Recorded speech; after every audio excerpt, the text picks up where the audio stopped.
Hi hello అండి, welcome to our channel Latha's fashion and kitchen. అందరూ ఎలా ఉన్నారండి? నేనైతే చాలా బాగున్నాను. మీరందరూ కూడా బాగుండాలని మనస్ఫూర్తిగా కోరుకుంటున్నాను. ఈరోజు మన రెసిపీ వచ్చేసి ఇన్స్టెంట్ ఎగ్ పచ్చడి. ఇది చేయడం చాలా చాలా ఈజీ అండి. దీనిని మనం వేడి వేడి అన్నంలోకి కలుపుకొని తింటే చాలా చాలా రుచిగా ఉంటుందండి.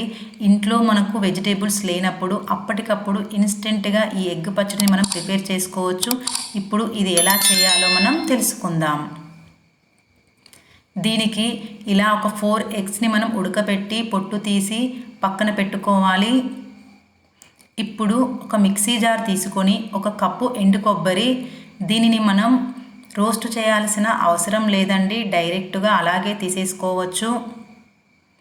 ఈ ఎండు కొబ్బరిని మనం మెత్తని పొడిలాగా ప్రిపేర్ చేసుకోవాలి. ఇలా మిక్సీ జార్కి మూత పెట్టేసి ఇప్పుడు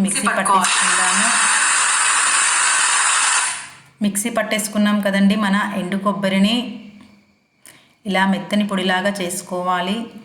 ఇప్పుడు ఒక రోలు తీసుకొని దీనిలోకి ఒక 10 నుంచి 15 వెల్లుల్లి రెబ్బలు, ఒక అర ముక్క అల్లము తీసుకోవాలి. ఈ రెండిటిని మనం మెత్తని పేస్టులాగా దంచుకుందాము. ఈ ఎగ్ పచ్చడిలోకి ఇలా అప్పటికప్పుడు దంచుకున్న అల్లం వెల్లుల్లి పేస్ట్ అయితే మన ఎగ్ పచ్చడి చాలా టేస్టీగా వస్తుందండి.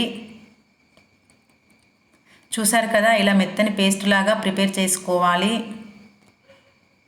ఇప్పుడు దీనిని కూడా మనం పక్కన పెట్టేద్దాము. ఇప్పుడు స్టవ్ వెలిగించి మంటని లో ఫ్లేమ్లో పెట్టి 5 to 6 టేబుల్ స్పూన్ ఆయిల్ వేసుకొని జీలకర్ర వేసుకోవాలి. అలాగే మనం అప్పటికప్పుడు దంచిపెట్టుకున్న అల్లం వెల్లుల్లి పేస్టును కూడా వేసుకోవాలి.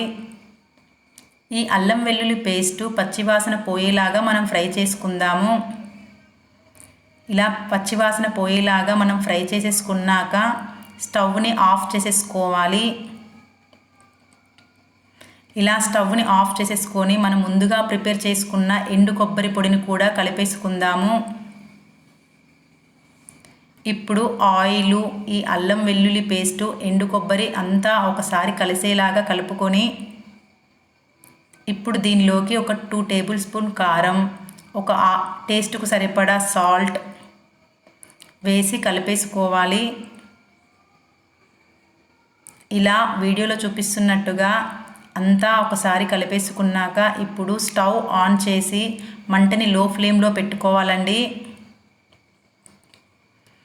ఇలా మొత్తం అంతా ఒకసారి కలిపేసుకోవాలి. ఇలా అంతా కలిపేసుకున్నాక ఆయిల్ అనేది పైకి వచ్చేంత వరకు మనం అలాగే ఉంచేసుకొని ఇప్పుడు ఎగ్స్ని పొట్టు తీసి పెట్టుకున్నాం కదా, వీటిని హాఫ్గా కట్ చేసి మనం ప్రిపేర్ చేసుకున్న ఈ మిశ్రమంలోకి వేసేసుకోవాలి. ఇప్పుడు ఈ ఫ్లేవర్స్ అనేటివి మనం వేసుకున్న ఎగ్స్కి అంతా కలిసేలాగా కలిపేసుకోవాలి. ఇది చేయడం చాలా చాలా ఈజీ అండి. ఒక్కసారి మనం చేసుకొని తింటే మళ్ళీ మళ్ళీ చేసుకొని తినాలనిపిస్తుంది. ఇలా అంతా ఒకసారి కలిపేసుకొని దీనిని మనం వేరే బౌల్లోకి సర్వ్ చేసుకుందాము.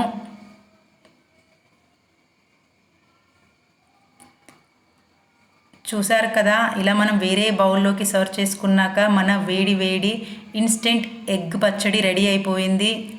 ఈ వీడియో కనుక మీకు నచ్చినట్టయితే లైక్ చేయండి, మీ ఫ్రెండ్స్ అండ్ ఫ్యామిలీకి షేర్ చేయండి.